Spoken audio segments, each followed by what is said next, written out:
Hello, Spartan fans, and welcome to another edition of the NSU Basketball Women's Recap here on NSUSpartans.com. I'm Ross Gordon, the play-by-play voice of the Spartans, joined by Mike Bello, Assistant Sports Information Director, and we'll be joined shortly by the head coach of the NSU Women's Basketball Program, Coach Debra Clark. Mike, as we continue along on this series, it's a good situation for the Spartans now, coming off with 2 losses over the weekend to UMES and Howard, because the Spartans played really well. Yeah, and it's tough to say, when you have 2 losses that it was a moral victory, but they played well, took UMES to overtime, had the chance to win that one. And Howard, who's one of the top programs in the MEAC, battled Hampton to a 2-point loss 2 games before, and those 2 teams are pretty much the top 2 teams in the league. Took Howard down to the end as well, so you got to be impressed by what they're able to do, coming off some of those tough non-conference losses. So now obviously when they're coming home the next few games, hopefully that will give them confidence and they'll be able to come out with a win. You mentioned that, Mike, and it's just the ability to come back home. The Spartans haven't been home in a while, and I know Coach Clark is going to talk about that, just being able to be at home to see a little bit of those home rims and get a nice shot up. Yeah, your home court, you're always comfortable there, and kind of like the men's team, the women's team's been on the road a lot, and it's tough to to get some rhythm to get going when you're on the road all the time. But now we got 8 of the last 12 at home, plus the tournament obviously is here in Norfolk. So that gives them a great opportunity to get some momentum going as they head towards the tournament. Only 4 games into the conference season thus far. The Spartans are 0-4, 2-13 overall, as we welcome in the head women's basketball coach here at Norfolk State University, Coach Debra Clark.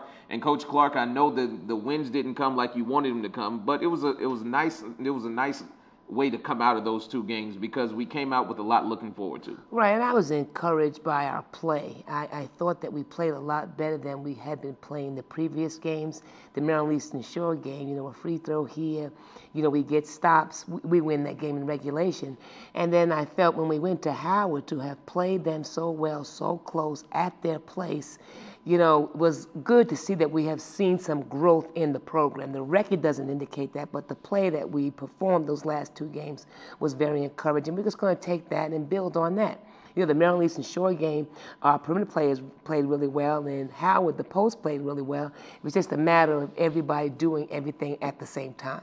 And I think they felt good about their performance compared to those prior games before we started playing conference games. So I think we're going to build on that. Again, we're home. That's a big, big plus for us. So we're looking forward to 2 big wins this weekend.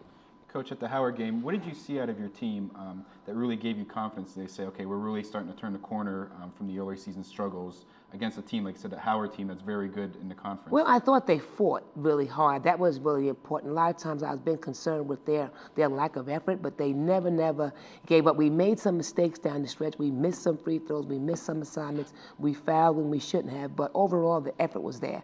And with the effort there, we can correct the mistakes that were made. So we have something to build on. Also, Coach, I think now you're getting to a point where you're getting that rotation down a little bit solid. You like the play of Ebony Brown and Cache Barnes on the wings. They're playing well for you. But I think it's imperative to talk about what Christian Parker has brought to the program since she came back. Well, she's been great. She came back her first game to Hofstra. She went and played really solid there, 3 for 3 from the field, gave us a nice physical presence inside, and I think that has helped her confidence. Ever since then, she's been progressing. She's scoring well. We need her to improve a little bit more on the rebounding end, but she's a nice physical presence in there, and now that she's playing well, if we can get, she, Bartavia, and Q to get it done by committee consistently, I think we've got a great chance. And Coach, this was also the UMES was the first time that you had Rachel Gordon back in the lineup. She had missed 3 games. What did she bring to the lineup for you guys that you kind of were missing prior to that? Well, the rebounding, that's her strength. And here lately, she's been scoring a lot more than we're used to, which is a great, great plus. So, I think the ankle's still bothering her, but she's a competitor. She's not making any excuses. She's playing really, really well. So we get her in. She's rebounding. She's scoring. And again, if other posts can contribute to that, I think we'd be great. Coach, I don't like to open up old wounds, but I guess you have to talk about it. Sure. It seems like the UMES game, we mentioned that we could have won it in regulation, and it's tough to go down the same way twice. And you look at the way that we had an opportunity to win the ball game against South Carolina State, and we missed 2 free throws. even though this didn't hurt us, we went to overtime, and you have to credit Rika for the free throw that she made to send us to overtime. It just hurts to go down the same way. It is tough, but you know, at the end of the game, you know, we remember the free throws. They remember the free throws of South Carolina State, but we have to remember the other 39 minutes where we had chances to play where we shouldn't have to be in that situation. So, I mean, again, we're going to work on free throws, but I think it goes back to us playing a complete game, and we're not in that situation. Coach, you guys have struggled with scoring a lot this year, but Cache Barnes, we talked about earlier, she kind of seems like she's starting to come on, 25 points against UMES. Is this kind of a turning point for her that she'll be able to kind of carry? Well, that's an important part of our success. I mean, we're relying on she and Ebony to put points up. They have been in a little slump, I would say, but to their credit, since that, they've been in the gym working on shots, getting their reps up, and it paid off for them. You know, they both had great shooting nights as well as percentages against Maryland Eastern Shore. They were solid against Howard, so if they can continue with that, and again, at our posts, continue to do their job, I think we'll be where we need to be. The matchup this weekend is Coppin State first on Saturday. As we move to this weekend, Coppin State, a team that was led by Janine Manley last year. You lose that big body, but they're doing it by committee this year. Talk a little about them. They like to hit the boards just like we do, and they don't put up a lot of points either. Well, no, they've always been traditionally a good defensive team, but the biggest difference from them from last year to this year is they're moving much faster. Everything was much slower because they waited for Manley to get down the court. They had to wait for her to get from, you know, baseline to baseline. Now everyone's moving really well.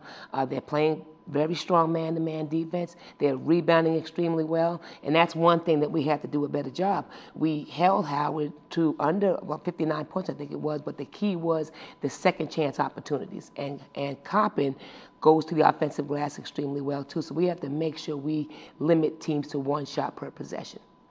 Talk a little bit too. We got Morgan State on Monday, and talk about that matchup and what problems Morgan State presents for you guys. Well, Morgan is extremely fast. They've got a little guard there. She's transferring from West Virginia, I want to say, and she's scoring from the perimeter. She's putting the ball on the floor. She's scoring in transition.